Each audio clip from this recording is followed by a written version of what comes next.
இன்றைக்கு கூட காலையிலே சட்டமன்றத்தில் ஒரு விவாதம் நடந்தது. கரூரிலே நடந்த சம்பவத்திற்கு முதலமைச்சர் அவர்கள் ஒரு விளக்கத்தை கொடுத்தார்கள். அந்த விளக்கத்திலே பல தவறுகள் இருந்துச்சு, பல குளறுபடிகள் இருந்துச்சு.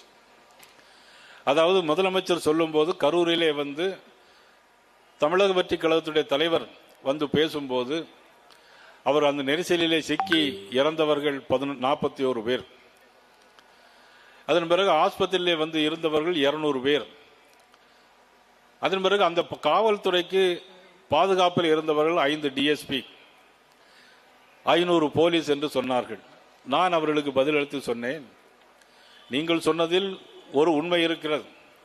12 மணிக்கு வர வேண்டிய தலைவர் 7 மணிக்கு வந்தார். 12 மணிக்கு வர வேண்டிய தலைவர் 7 மணிக்கு வந்தார். ஆனாலும் பாதுகாப்பு கொடுக்க வேண்டியது காவல்துறையின் கடமை தானே. அதை பாதுகாப்பு கொடுக்கிறது மட்டுமல்ல, அங்கே 500 போலீசார் நிறுத்தப்படவும் இல்லை.